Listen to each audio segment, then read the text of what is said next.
Thailand जाने की खबर भाई के पास फ्रांस पहुंची तो उनका मुझे फौरन फोन आया कि थाईलैंड क्यों जा रहे हो।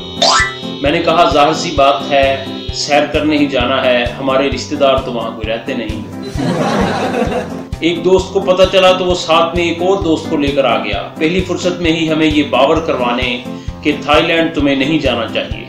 मैं थाईलैंड के बारे में कुछ ज्यादा नहीं जानता था, मगर इस किस्म के तजस्सुस से मेरा शौक और बढ़ गया और मैंने अगली सुबह पहली फुर्सत में ही टिकटें खरीद ली। जाने से 2-4 दिन पहले भाई का फिर मुझे फोन आया कि आखिर थाईलैंड ही क्यों जाना है। मैंने कहा थाईलैंड ही नहीं, सिंगापुर और मलेशिया भी जाना है। एक दिन पहले फिर वही दोस्त आए और कहने लगे थाईलैंड कोई ऐसी जगह नहीं जहां जाया जाए। मैंने कहा वजाहत फरमा दें। कहने लगे यार बेहयाई वहां बहुत आम है, तुम्हें क्या बताएं। मैंने कहा बताएं बताएं, मैं सुनने के लिए बेताब हूं।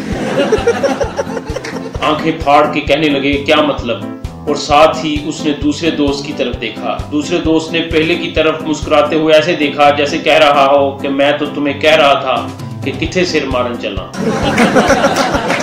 वो एक दूसरे को देखते रहे पर मैंने किसी को न देखा और थाईलैंड देखने के लिए निकल पड़ा। मैं थाई एयरवेज पे जा रहा था। जहाज के अंदर दाखिल होते ही 2 थाई लड़कियां मेरी थाई तक झुक गईं।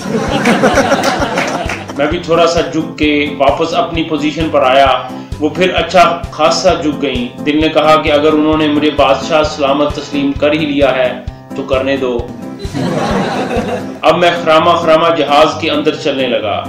जब मैं अपनी सीट पर बैठा तो क्या देखता हूं कि एयर होस्टेसेस सबको बारी बारी बादशाह बना रही हैं। मैं ये मंजर देखकर हक्का बक्का रह गया। मैंने अपने आप को समझाया कि अब मजीद अपने आप को बादशाह समझना मुनासिब नहीं, इसलिए मैं वापस राया में शामिल हो गया।